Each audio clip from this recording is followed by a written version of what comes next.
Ladies and gentlemen, they're going to demand that Robert Mueller testify before the Senate and I believe the House. And the interesting thing is, Democrats don't realize that this is going to not work out well. This is going to backfire. They don't get it. They're now in an alternate universe.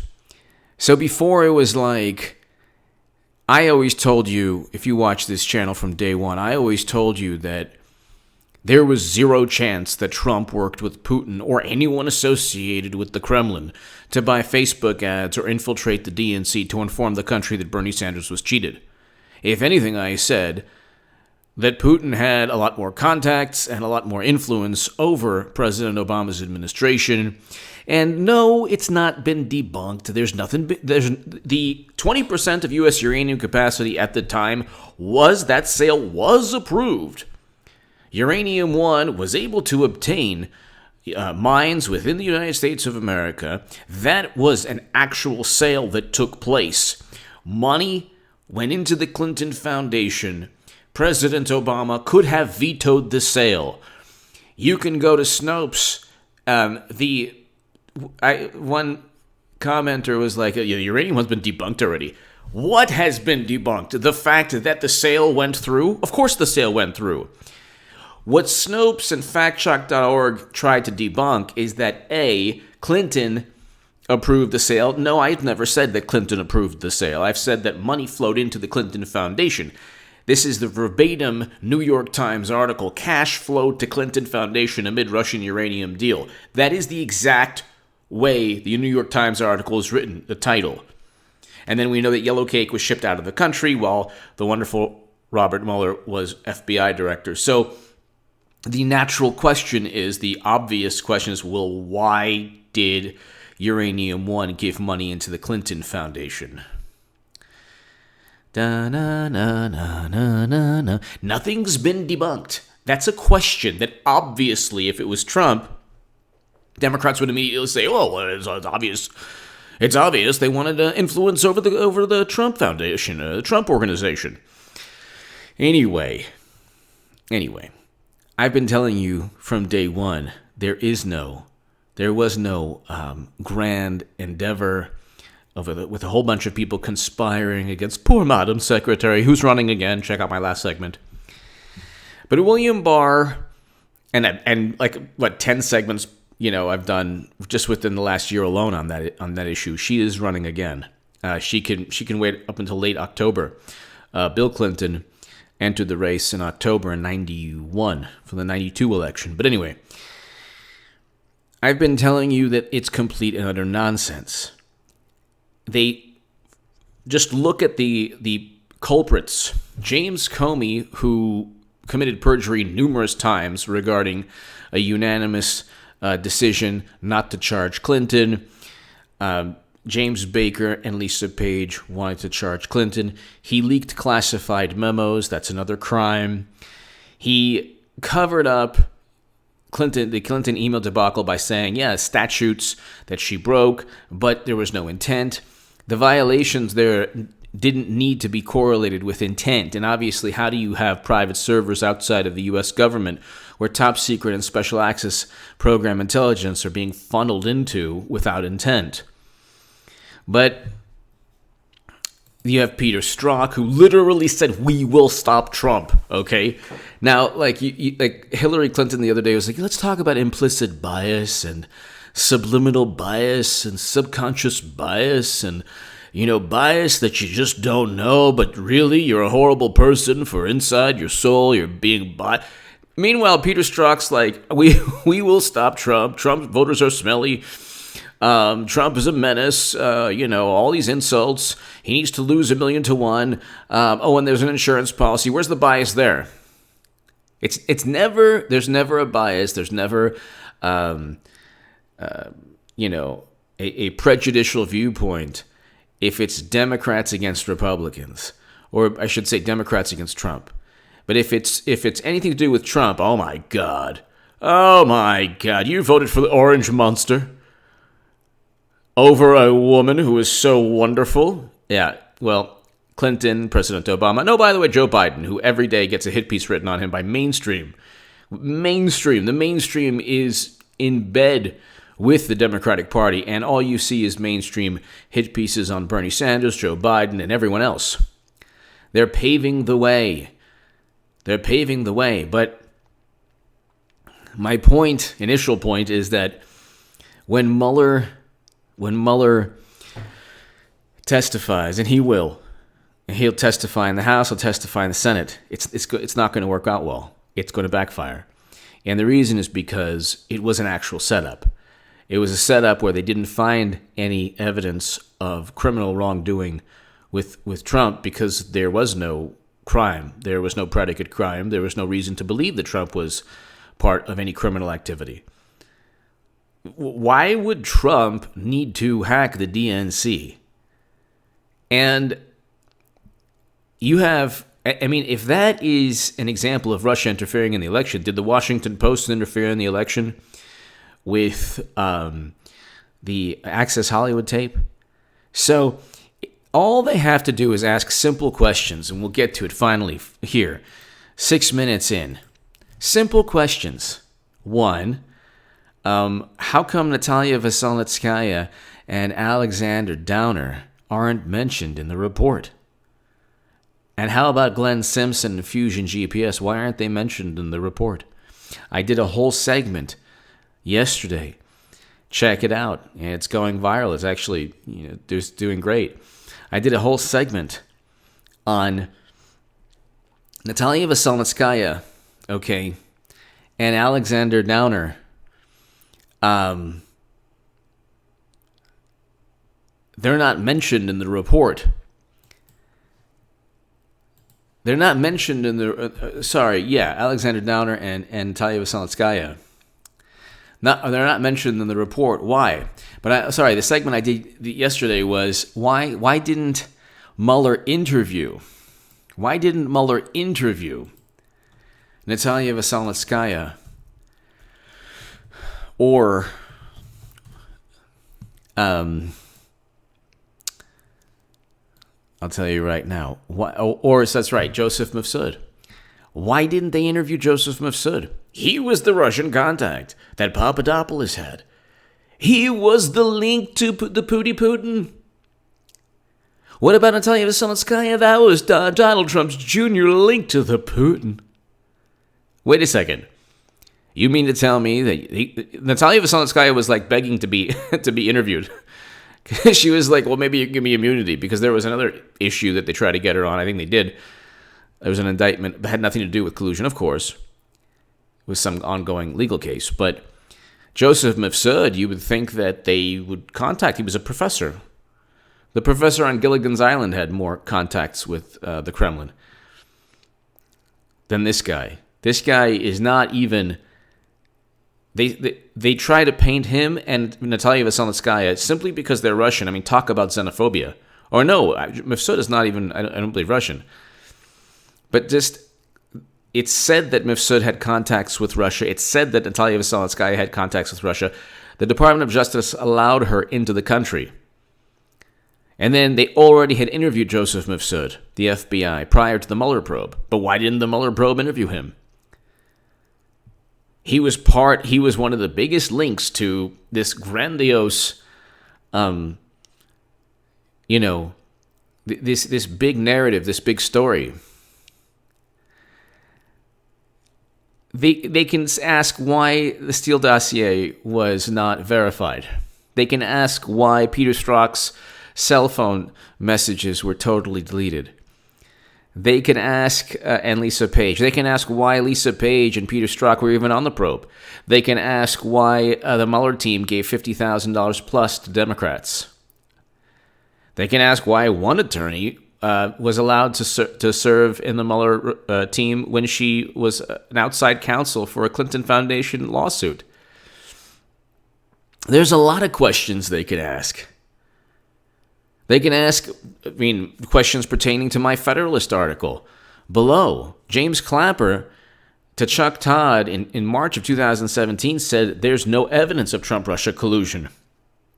There was no evidence of Trump-Russia collusion in the DHS or ODNI reports.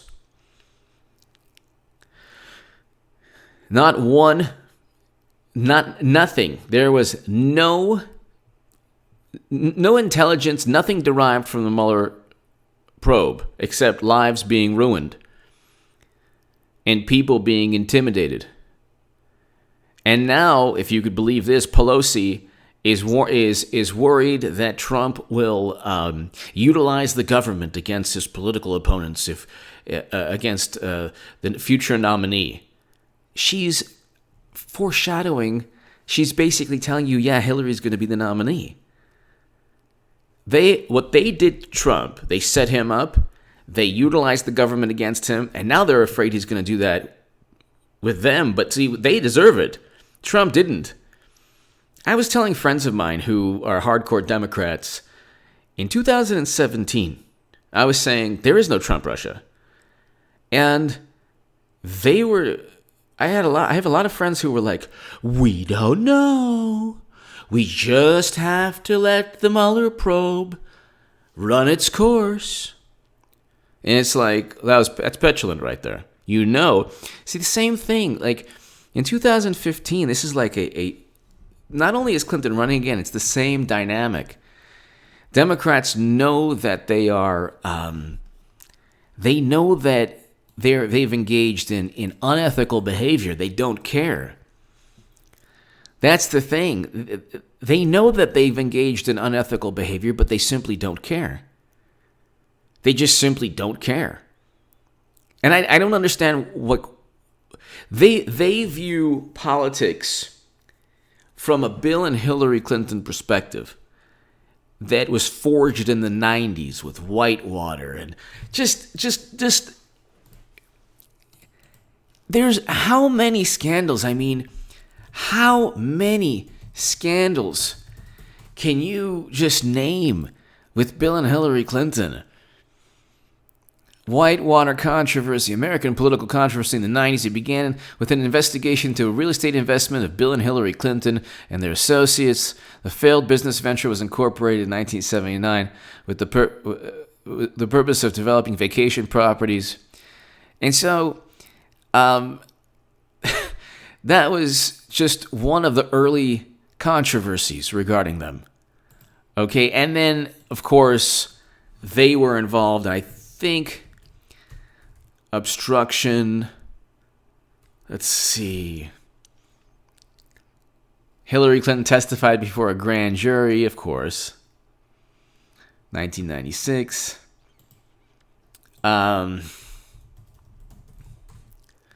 Let's see. This is the Washington Post. Hillary Clinton. Wow. Washington Post published this? My God. Oh, this was originally published in 1996. Sorry. So Hillary Clinton and the Whitewater controversy, a cover-up. Of course, everything's a cover-up. Okay, in the 4 years Hillary Rodham Clinton had been questioned about her role in related events known as Whitewater, her public posture had changed very little. There's no connection, she said, between anything she did and the criminal case being pursued by the Whitewater Independent Counsel. What is less clear from the documented record is why Hillary Clinton has responded the way she has.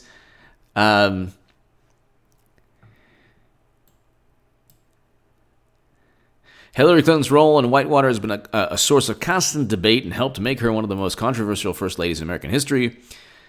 Her business and legal dealings of Byzantine complexity in the first place. Of Byzantine complexity, of course. Of course. And it's still the same way today. She didn't buy the Steele dossier. She funneled money through her law firm.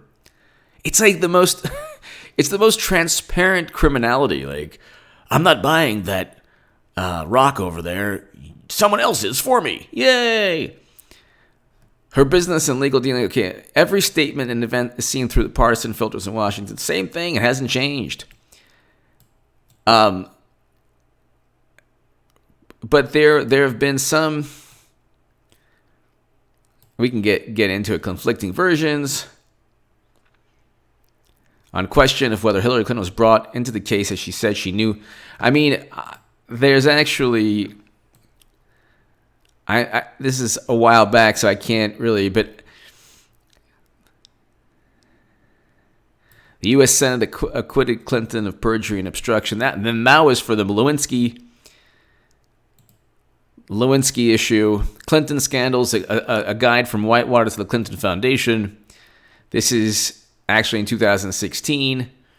Whitewater, Travelgate, Filegate.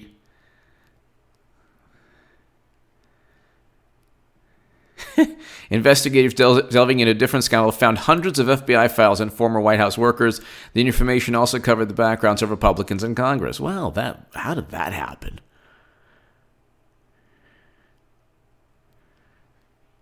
Okay, there's a whole bunch. And then it leads up to the email debacle and the Clinton Foundation. Why am I bringing this up? I'm bringing this up because this is just one of the long lists of controversies that are linked to Clinton, Bill, and Hillary. And if anyone doesn't believe that the Democrats don't have a political party. At this point right now, they don't have a political party. After Hillary Clinton lost to Barack Obama, and she basically lost to Bernie Sanders, she would have lost in a fair primary. Then Bernie, just acted in a cowardly manner and then helped push the country into a new Cold War, which should have been really against his value system, fomenting and perpetuating the same myth that said that Russia interfered in the election at the behest of Trump to hurt Hillary by informing the country that Bernie was cheated by Clinton and Debbie Wasserman Schultz. So there you go. But all of this is once she lost to the future President Obama, she realized that, look, there's the only way I'm going to become president is if the media and the Democratic Party work in unison. And this is like overt, like Biden, Bernie, everyone, this clown car of 20 Democrats running. That helps Clinton.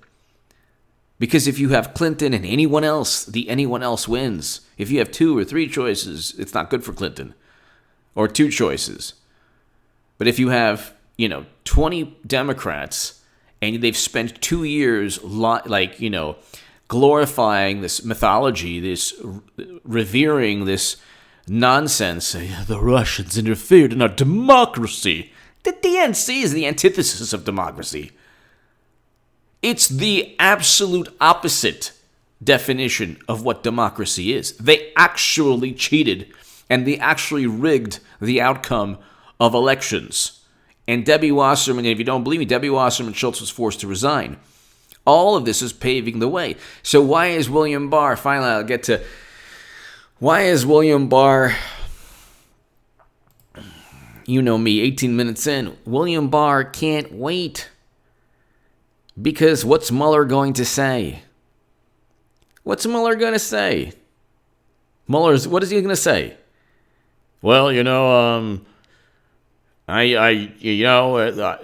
really what William Barr said was that Trump wasn't the most evil madman in history, and I object to that.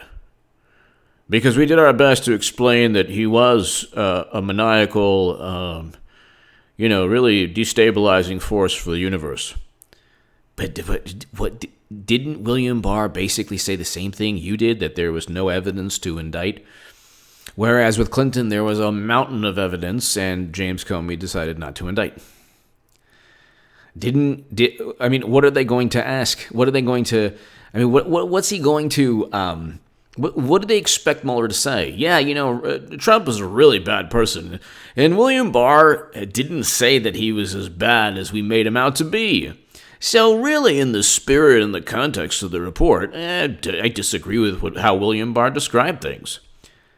Great, are you going to indict Trump for working with Putin? Are you going to indict Trump for obstructing justice? And then, by the way, the Mueller report does not say anything about obstruction of justice. It has this open-ended, ridiculous, philosophical, it's all philosophy, legal theory, philosophy, and a rehash of every news report you've heard and just a summary, basically, of the ODNI and DHS reports that say there's no evidence of Trump-Russia, and that also say that judgment should not be confused with fact. But what do you want Mueller? What is Mueller supposed to say? Yeah, well, I changed my mind. We're going to indict Trump now. It's over. The probe is over. Done. It's done. They can't relive the probe. It's done. What are they going to say? They can't say anything. What are they going to say? There's nothing to say anymore. So William Barr is like, fine, go ahead. If anything, it's going to make Democrats look really bad. If he has to answer questions about the Steele dossier, if he has to say, they're going to ask him, did you verify the Steele dossier? Have you spoken to Mifsud? Well, then how do you know Mifsud's a Russian contact? How do you know that he even spoke to, we're relying on the FBI information before we started? You mean you had a special counsel where you're supposed to investigate all of this, and you're relying on information that Andrew McCabe, who's now under a criminal investigation, provided you? Or James Comey, who's let go and made a complete mockery of the FBI? They've made a mockery of the FBI. This is a complete and utter mockery of whatever intelligence community we have, or whatever. Brennan, Comey, it's unbelievable. It is unbelievable. And that's why you see the media. I hope one day very soon you'll actually have an independent, free press. Which is like one Senate Democrat said, thanks for the free press. We know that you're lying, William Barr. We don't have a free press. We have a press that's an extension of the Democratic Party right now. There used to be very critical, in-depth reporting on Clinton. And that was just up until late 2016. Then you don't find that really anymore, aside from John Solomon at The Hill and other publications. And my Federalist articles, my writing in the Daily Caller. I've tried to, do a good job in terms of my writing published in, great publications, but you don't really find a lot of, there used to be articles in The Atlantic, not just critical of Clinton, basically saying Clinton's a criminal. The Atlantic is now, no way would they ever publish that. They published, that was a Wall Street Journal article, but they published an article about the Wall Street Journal article regarding UBS giving Bill Clinton a $1.2 million speaking gig after she hooked them up with the IRS, and now they want Trump's taxes. It's seamless. They go from one thing to another. They want William Barr out. And this is dissolving the Democratic Party, because once Clinton runs again, and she will, it will be like a hot knife through butter, just regarding her candidacy and everyone else in her way. There's nothing that Democrats are... Can you imagine being a Democrat saying, by the way, you transferred top secret intelligence, boo, on the debate stage? Can you imagine Bernie Sanders? They got him on pointing. So let's say he's like, I just think that I'm more qualified than Madam Secretary. Boo, boo. It was because of you that she lost. She goes on the debate stage, and she has Joe Biden, and who's going to disparage her? The Russians cheated her for 2 years. We've been talking about the Russians cheated the Democrats. They cheated Hillary Clinton. We found out that's not true. Oh, but sorry. Now everybody on the mainstream, every mainstream journalist, every publication, even Fox, even the president's administration, he should have pumped the brakes on that one regarding Russian interference. They didn't interfere. She won the popular vote. We have no evidence of any votes being altered in swing states because of Facebook ads. So she won the popular vote. How could they have interfered? First of all, nobody looks at Facebook ads and does anything with their life. If you look at a Facebook ad, which are absurd. It was a Buff Bernard coloring book. The Russians took a picture of me and my glistening body. I was on the keto diet. You could see my abdominals. And my body was enticing and arousing. No wonder the people in Wisconsin voted for Trump. Because my Buff Bernard coloring book was so enticing in terms of my body. It heated things up. I was a heater. They put the heat on whenever they would look at me. They would get hot. The Wisconsin people in Wisconsin. The Wisconsinians. the people in Wisconsin. Anyway, that's how the Russians did it. And this is like, as I'm joking, but like people do believe that. They're like, yeah, they interfered in the election. They stole the election. They hacked the election. Oh, and they'd say that because the DNC emails, the Podesta emails that showed, I don't know, that 500 conflicts of interest. Actually, the actual truth. Bill Clinton Inc., that they're enriching themselves from the Clinton Foundation, that Debbie Wasserman Schultz was forced to resign. Oh, I'm sorry, it's a Russian plot. Yeah, that's right. William D. Campbell is an FBI informant. And then they say, oh, it's debunked. It's not debunked. You don't even know what your people, when they say debunked, that's why I started off the segment. They don't even know what they're saying. They hear it's like a Pavlov's dogs. Like they hear something, they like saliva, they salivate. They hear Uranium One, and Democrats are like, debunked. Uranium One has been debunked. What has been debunked? It. What? It. What are you talking about? It's been debunked. No, it happened. And actually, money flowed into the Clinton Foundation from Uranium One. That actually is a fact. Not that much money, and you can't prove anything, and nothing happened, and you can't prove anything. You think Manafort helped Trump work with Putin? Yes. That's how they work. Like, Manafort has nothing to do with Putin and Trump. There is no Putin and Trump. But Manafort committed financial crimes years and years ago before the election, and that is a link to Trump and Putin. But actual money from Uranium One into the Clinton Foundation, no link at all, nothing, debunked. And it's just not going to end well, because Clinton's going to run, and then they're going to have to just, hold their nose and bully people again, and it's just the political party. Look, the Democrats are stuck between a rock and a hard place. The progressive wing of the Democratic Party wants to implement social and economic programs that aren't feasible. And we know this because AOC is more worried about her boyfriend or tweeting than actually pushing a Medicare for All bill. So,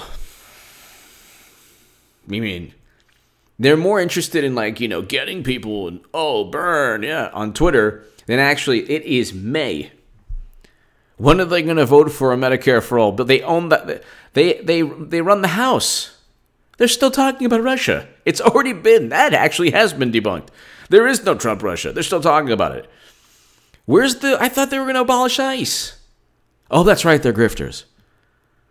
Meanwhile, you have one Democratic senator, the liar in chief, the lying grifter in chief. It's like, oh my God. Orange grifter. But, see, they are presiding over yet another hysterical groupthink,